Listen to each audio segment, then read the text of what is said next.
So yeah, let's We're drink. out of time, right? Yeah. What? We're out of time. No. Hey, look at it. Please. Poetry, step to the mic. Hey, look at her. You were saying we're out of time. You better talk. This one, they will go inside my office, right? Hey. Hello and welcome to episode 4 of Curating Dreams, a Creatives podcast. My name is Crystal Tete. As usual, I'm joined by two of the planet's most extraordinary humans. It's fun when I say that. My name is Akosia Hansen. And I'm Poet Rasantoa. And today we're discussing unlearning, learning, relearning. Unlearning, learning, and relearning. So one of the major catalysts, if I could call it that, of this title was Rasta Gate, as it's now popularly called. There was a situation for our non-Ghanaian, non-West African audience in a school in Accra, Ghana, called Achimota School. And many schools in West Africa are like that, where on going to high school, you're supposed to cut your hair to, what length is that? Like basically almost scalp level. And 3 Rastafarians were denied entry into Achimota School because of their hair, and sparked a big debate about the relevance even of the practice of cutting one's hair, boy or girl. So interested in hearing your thoughts about the practice and about that particular treatment, and I could go first. That's my alma mater. Then how do you feel? Like, what were you doing? Did you go to the school and protest? What did you do? I had my protest 20 years ago, of course, believe it or not. Okay. So I never cut my hair. Okay. And that story is interesting, and it's crazy that I never spoke about it publicly until now, which is awkward. So the Saturday, I'll make this as short as I can. The Saturday before I went to school in Achimota, I had received our prospectus, which said your hair has to be short, blah, blah, blah. So I make ready, say I will cut my hair. And then I see these 2 Caucasian girls with ponytails. So I'm like, and I think this is like the early activist in me, because I'm really like, and even more so than a very quiet person, but something was triggered, like my rights have been violated. So I'm like, I see them with their ponytails, and then I'm just like, I'm not cutting my hair. Like straight up. And I remember discussing this with my father, and he said, yes, you have a point.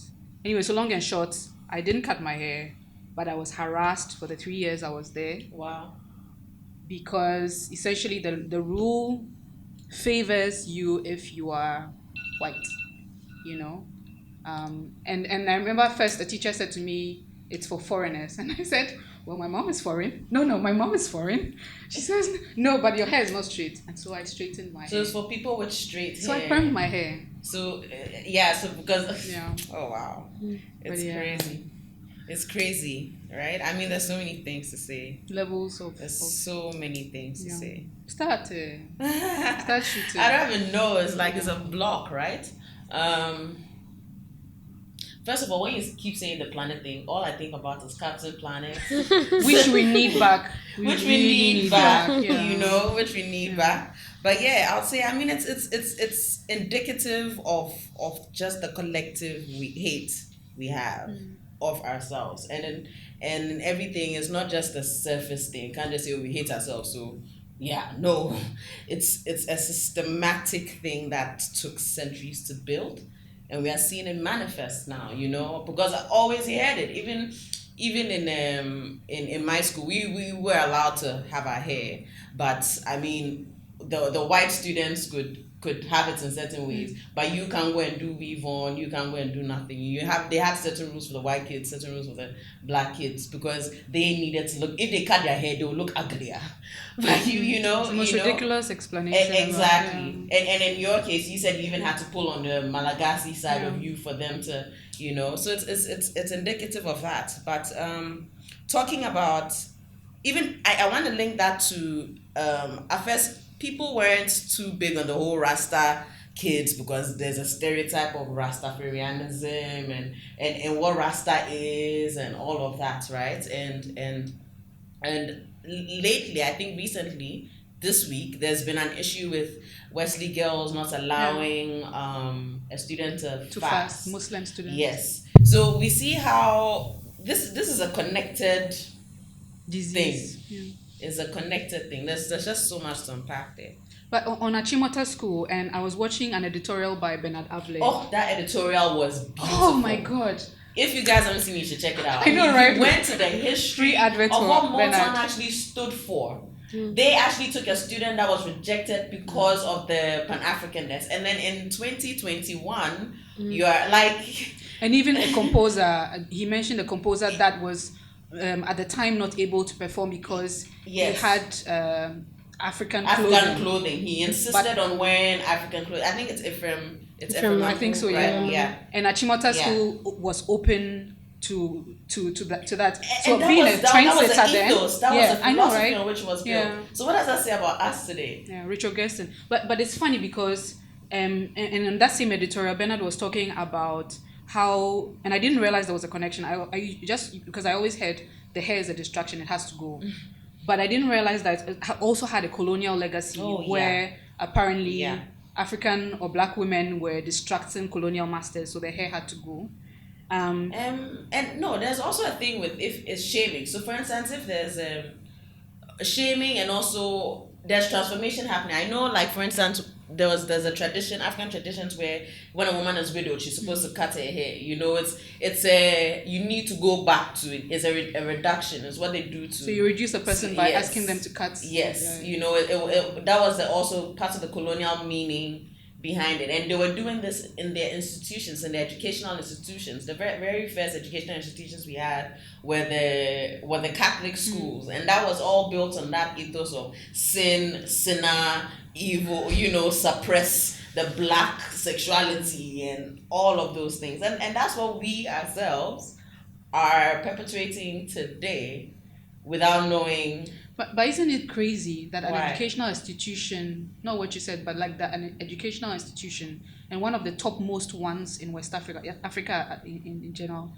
that should know the history and should be keen on learning after the boss is gone. Sorry for using the colonial master is gone. Why are we still hung up on? You tell me, you went to Motown, right? Can you tell us what the philosophy, what ethos is it what religion is it attached to? Because often it's that basis, is the algorithm on which all of you were formated on, you know? Yeah, but I think it's not even just Achimota. I think schools in Ghana, and I'll not venture into like West Africa in general, but I'm sure it's a similar pattern. But like schools in general are more Christocentric, is that the word I'm looking for? Because I remember that we had, well, now I'm learning more that you have to be so on the down low, like the situation in Wesley Girls where the Muslim girl wasn't allowed to fast. But I remember that Achimota School at least publicly said it was embracing all religions. But I do remember there was an emphasis on the chapel, and then it's like a side thing for the Muslims and other faiths. Okay. Interestingly enough, at the time I was atheist. Okay, so other faiths could publicly, openly. That's the policy, but in practice it feels different. Okay. Because I remember getting a lot of bashing for being the other. Not your premier Christian and not your secondary Muslim. Not that I'm saying that any of those religions rank in that way. And then being other. Yeah, but that's how it's ranked socially, right? Poetry. But I need your coffee. I'm very awake. I'm very, very awake. Culture, you know?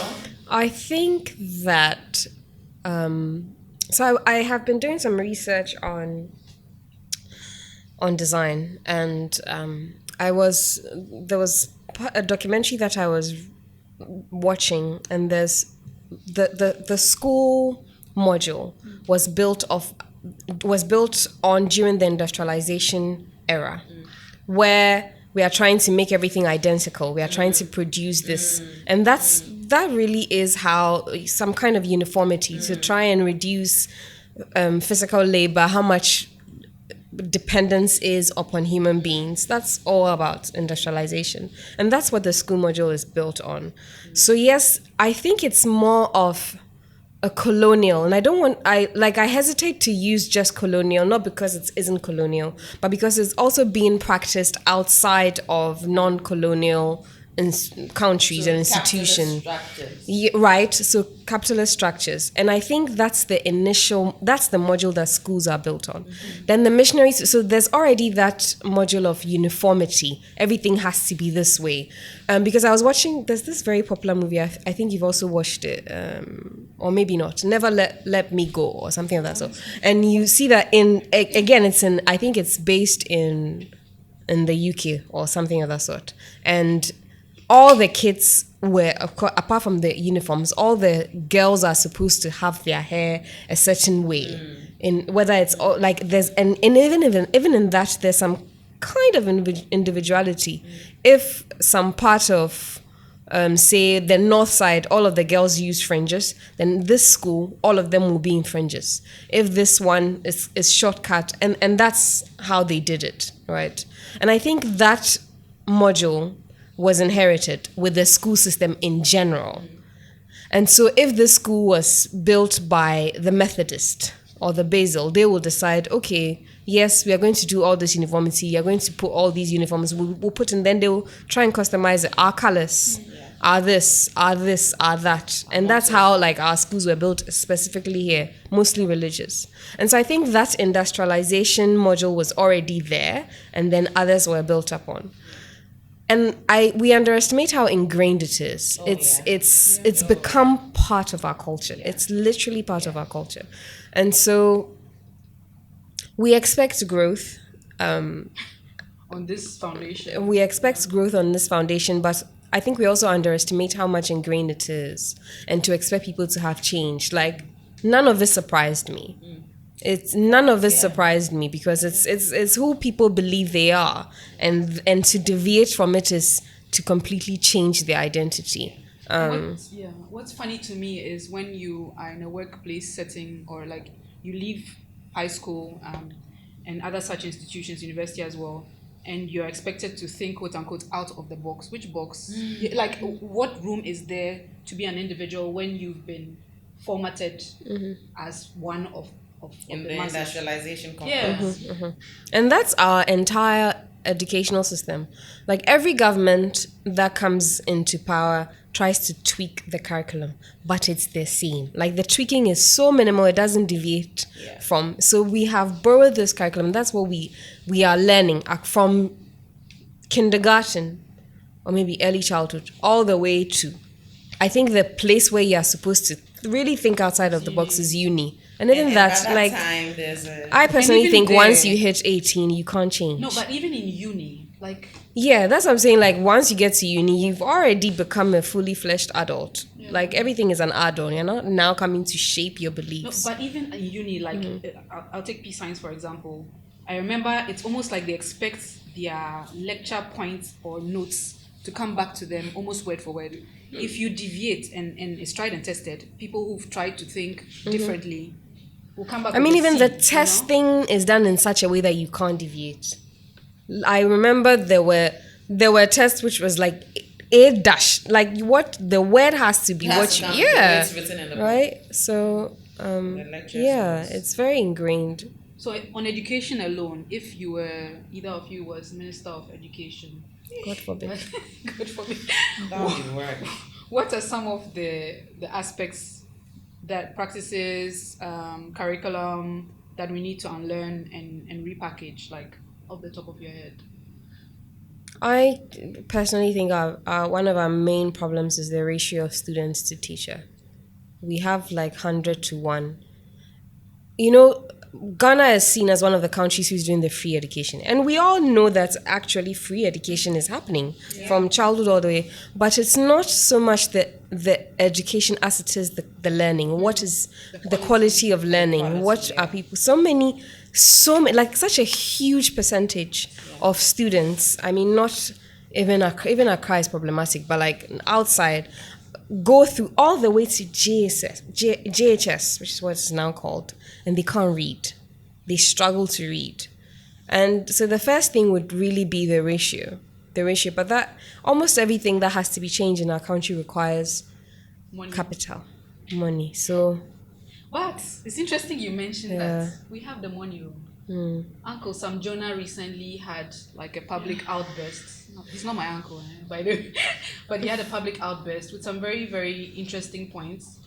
I'm not very much like an economics or figure type mind, but I found interesting that our greatest spend is on emoluments. In simple English, we are paying people with our national resources. Yeah, and salaries he and received whatnot. backlash for that because when he was in government, he pretty much did the same thing. I mean, not to say that he can't criticize because you've been the devil before, but it's. I think that like I used to think.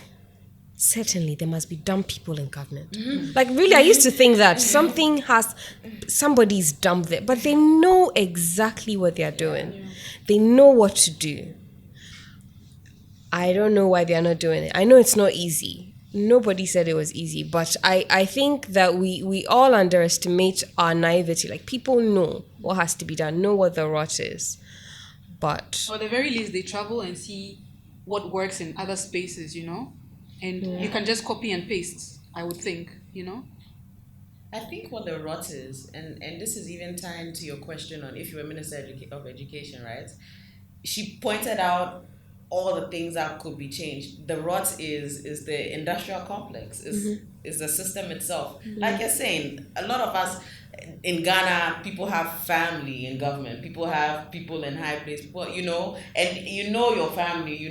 There are people who've gone outside. There are people who our president went to Oxford. I know, right? And that's in the UK where we are talking about LGBT rights, even for instance, right? Even just in that conversation today. Of course they know, but there's a system. There's that industrial complex you're talking about. I think Auntie Amata Edu, she said one time. Maybe I'll quote her right, but just I don't think I can do. Let me just say it for me. I don't think if I became Minister of Education, I'll be allowed. I can do anything, because it's just going to be you Be in too the revolutionary system. within this country. You can't. You need is the machine. The whole machine needs to work. We need to create a new machine, and for a while will work.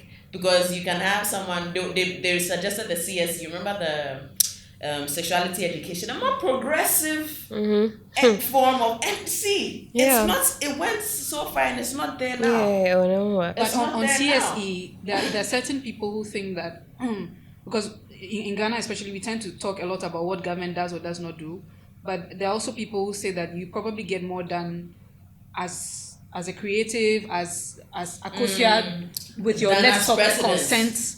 You've reached more schools than No. No.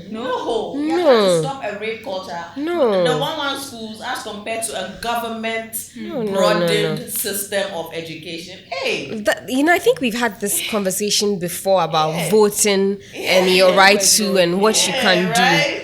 It's just like, then what is the point of leadership? If there's so much you can reach, there's so much you can do. Like this topic about sexual health education really angers me.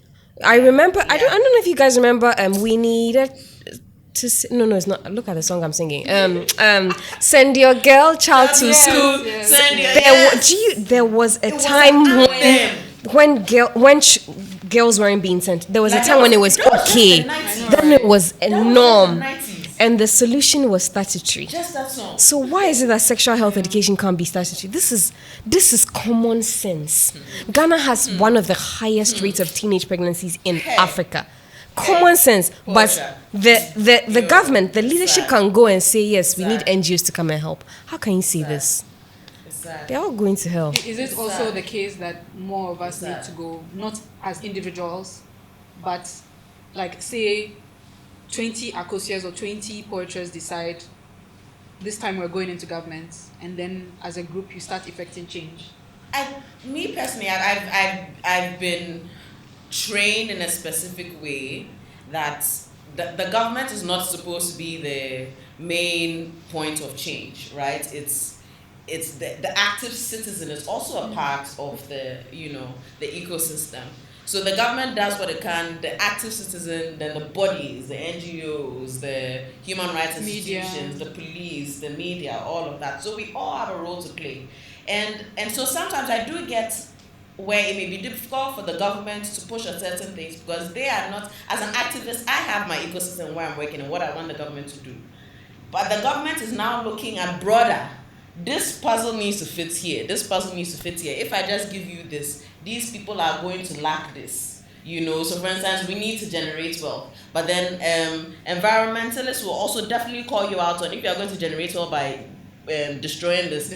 Yeah, destroying this as well. And it's like they have to find the balance. So we also have to be a part of helping that. But you'd hope for us in Ghana, you'd hope the government would make things easier, at least for activists to operate or NGOs. No, but I think there are 20 Akusias in government. There are 20 poetries in government. There are 20 crystals in government. So it isn't that there are radical people who are not in government. Yeah. People there are as intelligent as you would assume. I don't even think it is about conforming. Is what can you do? What can you really do with all these things? That's why organizers, that's why a visionary is very important in society. Because there's so many pieces of the puzzle. A visionary, that's what we call our presidents, that's what we call our leaders or whatever. They are supposed to really look at this thing and make this work for environment, for people, for gay people, for lesbian women, for black people. They are supposed to make all of it work. And you often find you have people who are put in that position who are not, they are in there for just one pattern of the algorithm and picking that part. You're falling in love with the word algorithm. Yeah, like I'm just gonna keep using it. They pick, and that's it. But as a leader, that's not what you're supposed to do, and that's our problem. And it's not also easy to do. Can you? Even just within your own organization. As I have failed. Just to add all the things together. I'll look at one side, then a problem came up because I kept looking at it too much. It's not easy. Is it also the thing that we're not looking for feedback? I lost my train of thought. There was something else. Accountability. Yeah. That's a big thing. Journalists have been killed. We still don't know what their murderers are. But one of the biggest pieces to the puzzle, at least for me, and as far as education in Africa in general is concerned, is this issue of our languages of instruction and official languages as well. And speaking about, like, I've watched so many times and experienced so many times, like, we see Accra many times as a representation of what Ghana is. But like so many teachers, for example, who go on national service to like the villages, they will say that like you first start explaining concepts in English, realize nobody's following, then you use your own discretion to switch to like a Ga or tree, and they finally get it. Like we're losing so much. Like it's crazy. Like I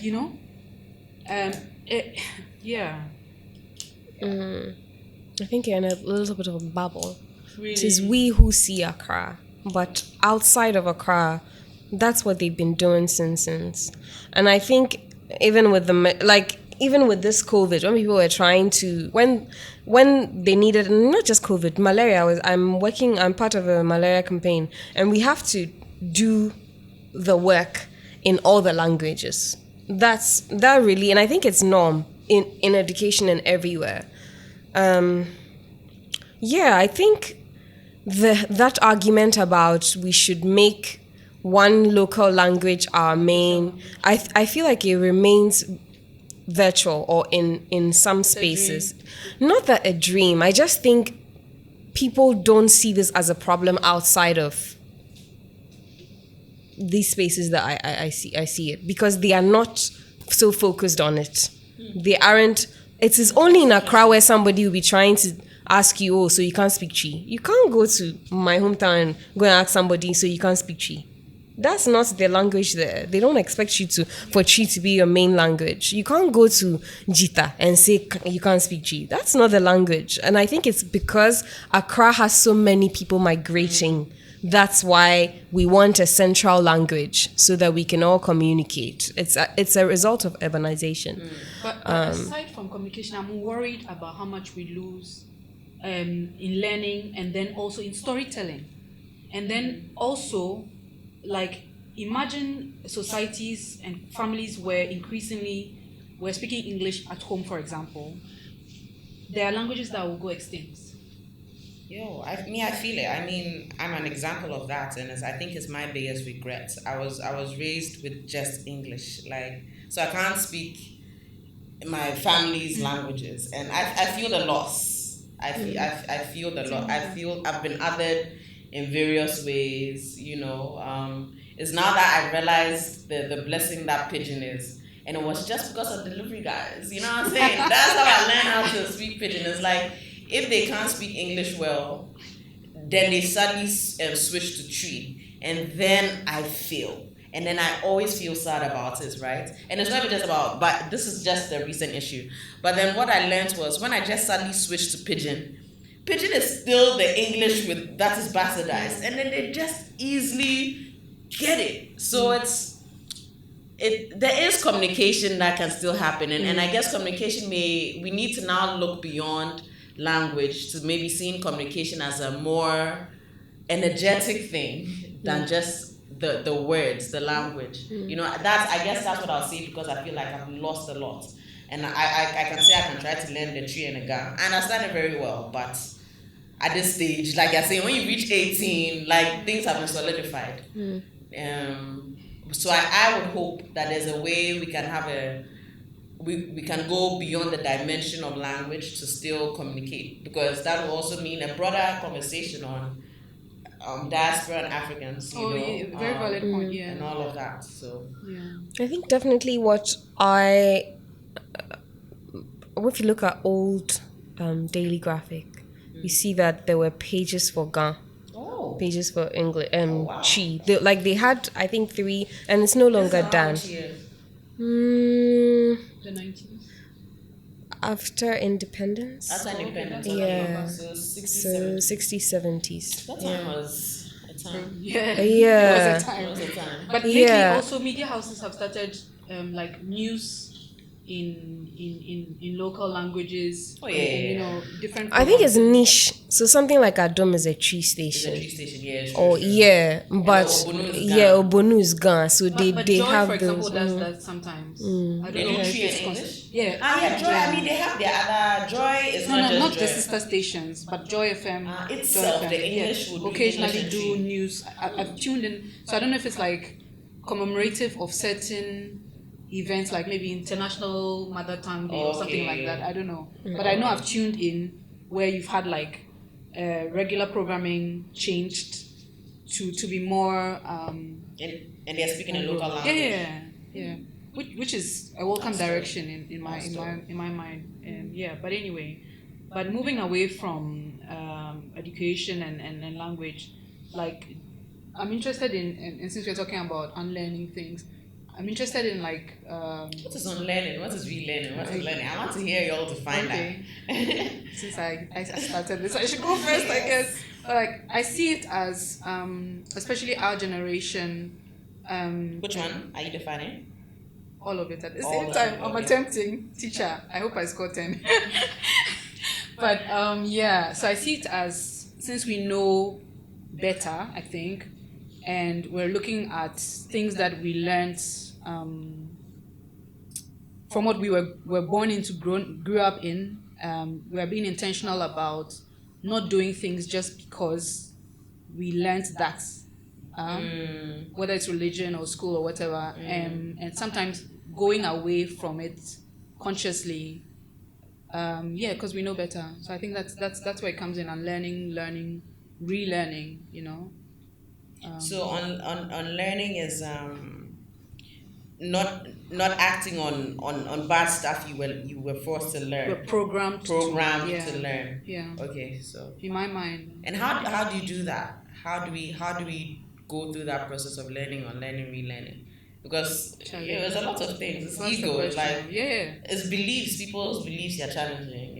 It's fundamentally your being able to put your ego on the chopping board. At least in my experience. Like, have any of you been able to do that? So for example, like something like dietary habits, that I have successfully unlearned. Okay. But I will shoot myself and say I didn't unlearn it because of some noble reason. I did so because there were visible and palpable problems brought on by that pattern of behavior. So like, you know, my body gave me, But sometimes forced in a different way. We learn, right? Yeah. When a life issue hits you, when you hear that you have 5 days to live. Absolutely. What about you? I think unlearning is ditching harmful practices.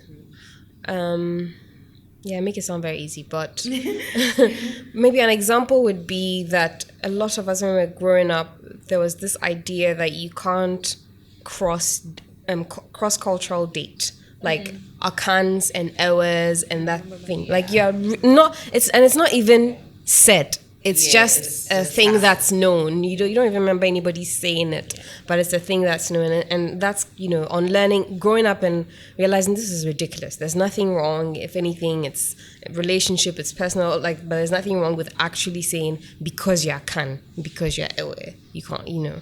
And then I think relearning would be, yes, when we were growing up, in our homes we speak the native language. You go to school, you are punished so much for speaking any native language that you tag this wrong idea to this language. Like you just tag it as something that's filthy or not good enough.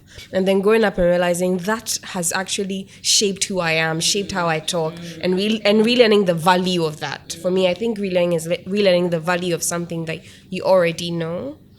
And then what's the last one? Unlearning, learning, relearning. I'll be learning there. New things. Oh man, thank you so much for planning relearning. I think that's what I understand it to be. Yeah. As you were talking about it, like, I feel like hitting 30 is a process of relearning, right? I'm now really appreciating and relearning values my parents forced, you know, and I didn't understand why, like, but daddy will hump on this, daddy would, you know, mommy too would be like this, mommy too would be like this.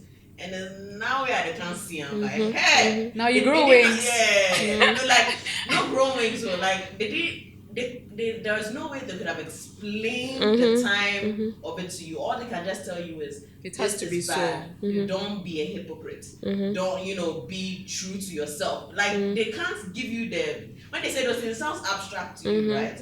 Sometimes it's even just cartoons they put in front of my face. You know, there's certain films and animation they made us watch constantly that I now realize is what is formed me now, right? And it's the relearning, it's the relearning, and then I guess then with relearning comes gratitude, because there's a lot of things people teach you, and it doesn't even necessarily have to be your parents. It's experiences you have with people that they come as teachers and go, but you never know at that time to thank them, you know. So thank you. But also one of the key places where programming takes place is media, and the trends that are set, the images that we constantly digest. And in the previous episode, we were talking, for example, about creating platforms. Are we, as three, for starters, intentional about undoing, you know, like the effects of colorism and racist and coloristic, if that word exists, type programming, you know, and other such negative, I hope I'm not being a police of morality, but negative programming. I didn't want to use the same word, but that's what it is. Are we intentionally with our platforms undoing? I was about to say, what do you mean by how are we undoing? Like, but you mean by our platforms? By activism, by interactions. I mean, definitely, for me, in the content that I create, and I don't even think it's deliberate. Like when I'm coming, I plot out, okay, don't be colorized. Yeah, I think it's just who I have been raised to, or what I value, and wanting to see myself and to see people like me as well. So it's manifest in what I write, it's manifest in how I communicate, it's manifest in the visuals that I put out, or the visuals that I share myself, or that I condemn, etc. So I think it's not even plotted, it comes out naturally. I can go next. I think that with much introspection, especially lately, I realized that a lot of the fights I've been fighting come from personal experience. So it's not necessarily, even though eventually it does feel that way. It's not like a greater good type of agenda, but it's more like I felt the pinch on this particular instance, in this particular instance, and so that no one else goes through a similar pinch. I'm talking about this one, you know. Yeah, that I think that essentially drives me, because I remember recently I was asked, did you start writing um, with women's voices in mind, something like that. I questioned one of those questions, and I realized, well, primarily because I'm a woman, you know. So this is lived experience. This is what I can relate to, and you know, and then by extension, other women obviously will feel the impact and relate and you know be impacted by it. But yeah. I'll say for me, it's deliberate, and then the other is, yeah, it's all deliberate, I guess. So with my Moon Girls pages, and not even just a social media page, just creating the Moon Girls content, there was a deliberate choice to have just queer superheroes, right? Because I just wanted to see that in that climate of the graphic novel comic book industry. So it's been deliberate to keep it queer. Is been deliberate to draw the images in specific ways, the women's bodies, and I see what you're doing with witchcraft and undoing that yes, thinking you as know, well. yeah. So it's, you see, it's in there. It's even in the way it's scripted and written. Every writer who's touched it, oh my god, you go through all sorts of things. You know. So and that's what's been so great. And like, even though we've gotten different writers, all of them still seem to be speaking with the same spirit. That's what's crazy. And I'll say with the other bits where it's been deliberate is, I think this whole question is, how are we contributing to the societal unlearning, Yeah. right? It's also being yourself, and being yourself is not easy, right? Being yourself is not easy. Being yourself also means challenging the picture of yourself that your family created for you that you no longer fit. Challenging what society also thinks of you. You know, I'm this complex being. I'm a feminist, but I really like listening to hardcore rap, and it has very unfeminist things. You know, Oh yeah, you know, J. Cole, I'm man. a poly Like, person openly, and there's also that shame. There's also that treatment people treat you just being that way, right? How people approach relationships with you, like you're just some dandy come to have fun, but no, it's deep, intense shit, you know. And it's not easy being yourself, right? But being yourself, and I feel like a lot of religious leaders, let me not say religious, let me just say a lot of path showers, a lot of ascended masters have showed us the best way to teach is just by being. By example. You know, I can come and tell you all the, but you need to know, for a person to know a thing. Yeah, it's a different type of communication. Yeah. It's more than just language. Yeah. It's more than just language even. You were speaking about and also I introduced that segue, but we were talking about like essentially helping societies unlearn, relearn, and so on and so forth. But how has it been for us personally? Like, because after all of that programming digested, assimilated, even when we start the journey, it's quite a lot of unpacking to do, like to undo the insecurities, the trauma. You're constantly still fighting. It's like every day is a different page to be turned. And in fact, when this Rasta Gate Achimota School thing came up, I just thought about it, and I realized that now I have a lot of the language that can be used to explain trauma and the work towards healing and so on and so forth. But when I look back 20 years ago, I must have surely been through some kind of trauma without even noticing it. Yes. You know? Yeah. And Yeah. the consequences that must have had for Yeah. my relationship with my hair, that's the very basic self-esteem, and then going into other parts of my life is like so far reaching, is unbelievable. And sometimes you would not, sometimes most times you are not conscious of it. You would never ever get to the root of it. It's You crazy. would just be acting on the effects and consequences of it.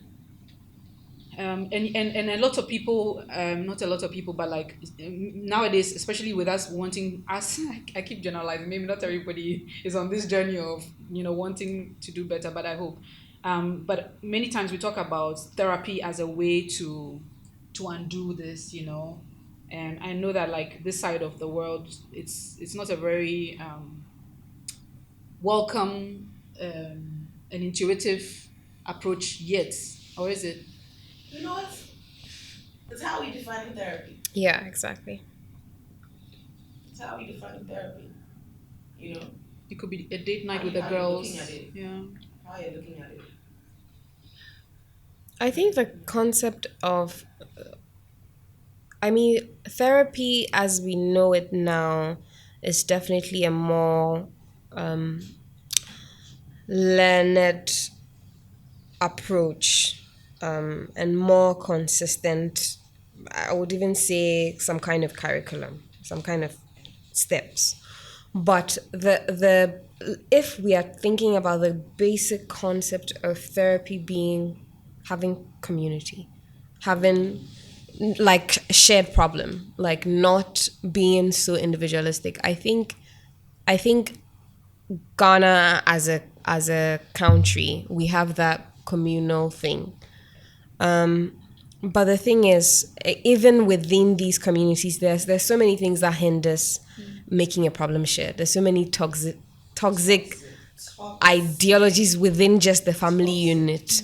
There's so many, which is what makes therapy important now, because regardless of those things, you can still have like a way to process this. So yeah, a way to process this, whatever traumas that you're going through, and not even just for traumas. I don't think therapy is for only traumatic experiences. It really is a place to think. It can also be a place to think better. And we are always thinking, even when you're asleep, you're always thinking. So I am a firm believer in therapy, but I also know that, segueing a little bit into, when the Me Too went viral and a lot of communities were emulating it, and it backfired for some communities because at the end of it, you have to tailor it for that community. So how can we also tweak therapy to you or to our community? And that's really something that I think we are continually exploring and looking at. But yeah. True. We're almost out of time, but takeaways, if we want to share, of course, because I can't say it's a safe space. It's a space that's watched and appreciated and consumed by several. But if we want to share, is there like a one thing, a practice, behavior, pattern that we unlearned or look forward to unlearning, and for someone going through something similar, anything we want them to know? I could go first. So yeah, I've hesitated in the past to put myself in the AA group, like to say that I had an issue with alcohol, because mostly because it's not been stable, like it's fluctuated. Like there are times when I drink a lot more, or I drank a lot more, and then you make me grab my drink. I'm tired. and then there are times when it became okay. And then it became occasional. No, the only reason this became a challenge for me is because I felt like it had a very serious relationship with my ability or inability to deal with pain. And yeah, so I was like in different contexts just masking it for a while, whereas I needed to challenge myself to work harder on self or whatever it was that was bugging me, and not use this. Yeah, so a couple of weeks sober. Congratulations. Thank you. Next year we'll see. I mean, positive thinking, yeah, hopefully. But yeah, but so it's one of the things that I have consciously unlearned. I'm unlearning. I'm not going to pat myself on the back because it's ongoing. Yeah. Yeah. Um, And how has that felt? Because there is a thing on learning. Yeah. It's transformation of the Yeah, being, right? yeah. And if you enjoy the feeling, mm. that's what maintains it. How's that felt? So the thing about alcohol for me is that I have a high moment when I'm entering the toxication. So I have this high where I'm not like others who say they're not conscious of what they did, etc. I'm conscious, but my inhibitions are lowered. And then after that, I have very shit moments where I go into a depressive state. So I mean, it's one of the things that and helps me knowing that like I won't be missing those shit moments anymore. That's fantastic while it lasts, the high, but and I think I need very valid question. I need to remember the shit moments as a reason why I shouldn't miss this, you know. Otherwise, the wine bottles look so good too. Still on the shelf. No, it's fine. I didn't know this. Now I know. No, it's fine. Oh God, I've been terrible. No, because it's similar. But you control yourself, like you haven't tempted. Yeah. But also the thing about me, with most things, I'll be honest. Some things I can't say no to, but with most things is once I say I'm walking away. Like I used to be a meat eater. Oh, you don't eat meat? No, I don't. And I walked away. That's some serious discipline. Yeah. And to your point about this, my family is full of people who eat meat. So it's like here. Wow. Once I've made my contract with myself, there's no turning back, you know, and yeah. But with this, all the best, Crystal. Anyone else want to share? And then... Of course, yeah. Oh man. Poetry. Oh man.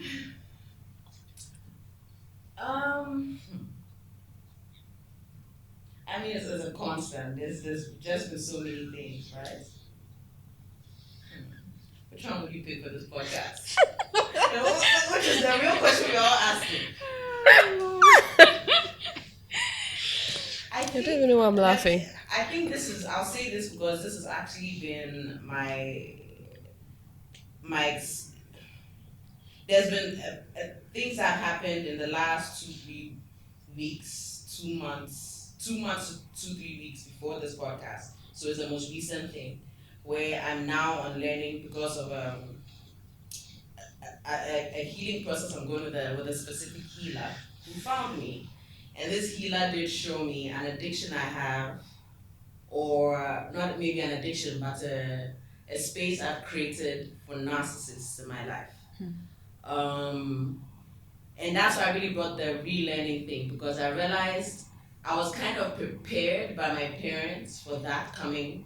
I didn't, my parents are not narcissists, it wasn't in my environment, it was something that they actually, repelled so much. So much that I don't think I learned enough about it because of how much they repelled it in our space.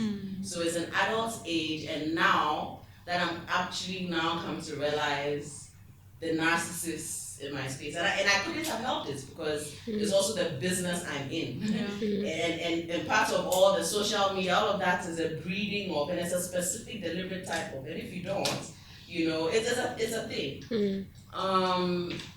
And I didn't know this before, and I realized I created a space that way because of my own, I don't know, this is stuff with my healer I can talk about, but yeah, creating that space for narcissists which have done me damage, serious damage, and I always overlooked it, I always gave them excuses, but then the damage almost did lead to my death on a couple of times, which was the wake-up call. And even that didn't wake me up till the healer spoke to me 2 months ago. Imagine that.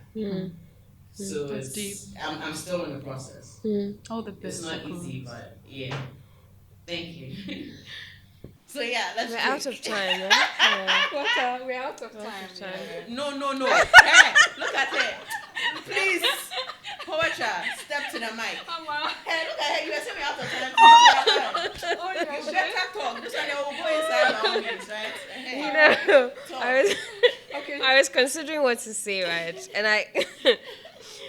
And honestly, I was going to say something like what you said, but which is true and not bad. But I think, and I'm not even sure if I should place it under unlearning. But you know, I have been gifted with words, and I recognize that as a gift. But I am capable of being very, very mean with words. Like once I am upset, I can wound you with my words. I'm very good at it. That's the power. And it's something that I thought if you earn my anger, then you deserve, right? And it was something that I lashed out. I don't even think it was lashed out. It came so naturally to me, and it still does. I'm so mean that I premeditate fights in my head, and I plan it all out. I'm very good at it, and it's something that I had to recognize was harmful. Not so much that I didn't enjoy doing it, but afterwards, when I realized the effect it had on people, I always felt bad, right? And so I had to consciously learn how to hold back my words, how to rephrase my words so that they always infuse kindness. It's something that I'm gradually learning how to do. And so I guess I would say I'm both on learning and relearning how to be. It's not that I'm incapable of kindness or that I'm not kind, and it is usually not with strangers, people I know, people I even love, but when I'm angry, I know how to twist words and not even be, I'm not saying the obvious words idiot, like I'm using just sentences, but I will use it in such a way that they are very, very harmful. So that's something that I'm learning to. You know what I want to contextualize this beautiful. Oh God. So it's like it's an ex-man, an ex-woman who like a storm. She has a power to her power is words, right? All it is you're realizing the weight of your power. This is all it is. And real power actually means where you are attacked, you can't attack back. And that's what you're learning. You're now really stepping into being queen. That's what it is. Am I lying or not? That's what it is. It's the most amazing thing to say, Akko. So think about it in that way. You're now learning what your power can do, and what you are. You're queening now. At first you were learning it. Now you're queening. Enter the queendom. Yeah. Namaste. And on that, namaste. And on that most amazing note, from our hearts to you, all the best power to you on your journey, whatever that struggle is or that path is that you're learning, unlearning, or relearning. We're out.